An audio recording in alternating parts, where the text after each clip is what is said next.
So, when I say Kafka, what pops into your head? I'm guessing it's probably grim offices, mazes of bureaucracy, and this soul-crushing dread. But what if that's only half the picture? What if, hidden inside all that darkness, Kafka was actually chasing a state of pure ecstasy? All right, let's get into it. And that's the pretty wild claim from literary scholar Stanley Korngold. He argues that for Kafka, writing wasn't just about describing despair.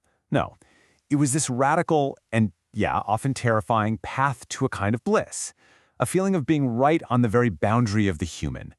And this whole ecstatic feeling is tied to two powerful, totally conflicting desires that are constantly pulling his work in opposite directions. See, on one hand, Kafka desperately wanted cultural immortality. The dream every artist has of making something that will outlive them. But on the other hand, he was craving this deeply personal, almost spiritual release, an intensified redemption that you don't find in a legacy, but in the actual experience of dying. This impossible tension, this tug of war between art that lasts forever and a self that just wants to let go, that's the engine driving his work. So let's investigate the evidence. Our first case file, Kafka's story, The Judgment. And here, we're not just looking at themes of death. We are looking at how language itself becomes a literal, deadly weapon. The story is all about a conversation between a son, Jorg, and his aging father. But this isn't some simple family chat. Oh no. Under the surface, they are locked in this deadly fight over what words mean. A battle where taking a metaphor the wrong way can literally get you killed. And check this out, Korngold breaks down how this murder by words happens in 4 steps. First, the dad uses a simple metaphor. I have your customers here in my pocket. Step 2, George turns this into a weapon by taking it literally, mocking his dad's shirt. Now this next part is crucial. There's a German proverb, the last shirt has no pockets, which refers to a funeral shroud. So George's literalism is actually a disguised death threat. And finally, having lived by the literal, George has to die by it. When his dad sentences him to death by drowning, he can't see it as a metaphor anymore. He's trapped, and he carries it out. And bam! That right there is Korngold's whole point in a nutshell.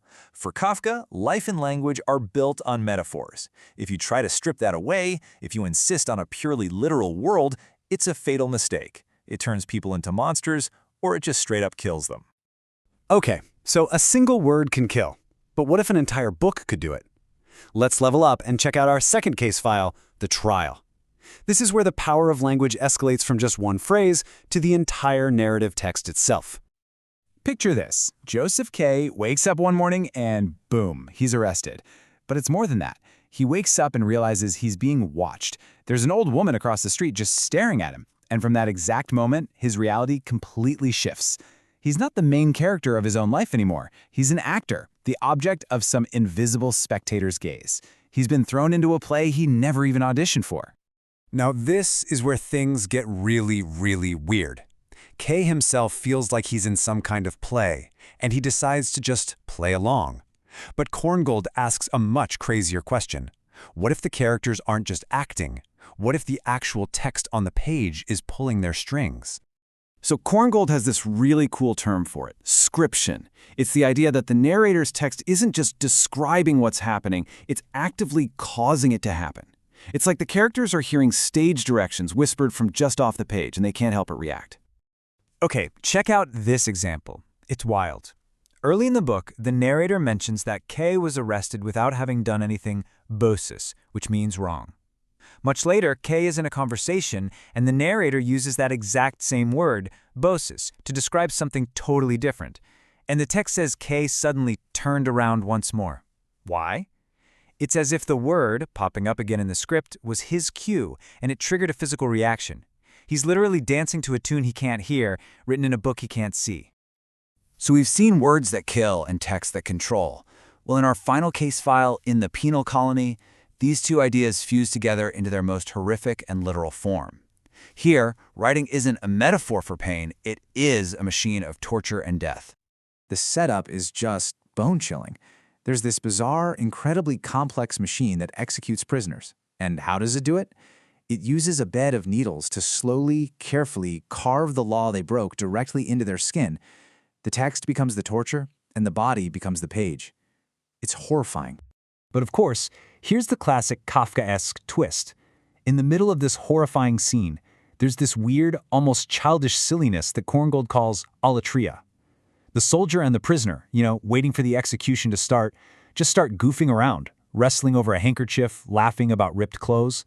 It's this insane mix of absolute horror and trivial nonsense that makes the whole story so deeply disturbing. So the story hits its climax when the machine's biggest fan, the officer, decides he's going to demonstrate its redemptive power on himself. He gets in, fully expecting this transcendent, meaningful death.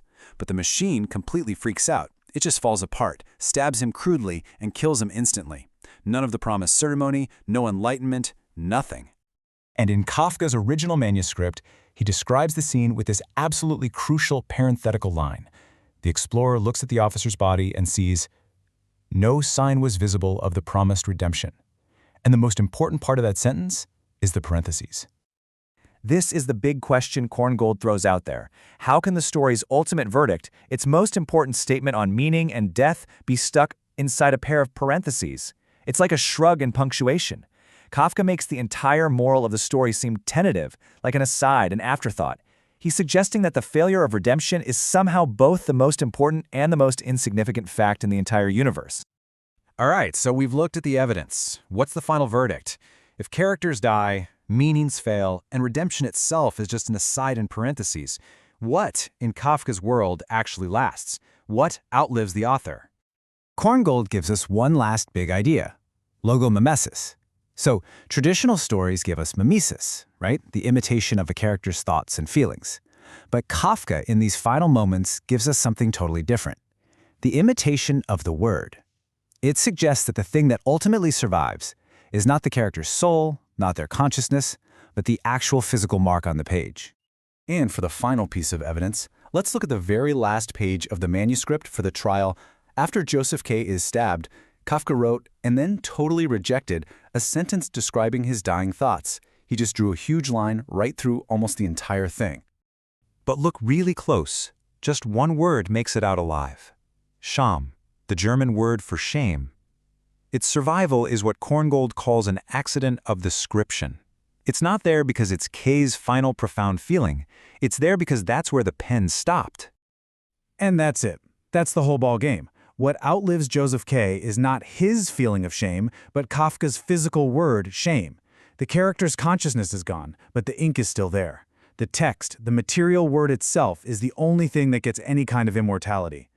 So it leaves us with this, this kind of haunting final question. Maybe for Kafka, the ultimate reality, the only ecstatic truth you can actually grab onto, isn't found in a meaningful life or a redemptive death, but in the simple, stubborn, and permanent mark of the word on the page.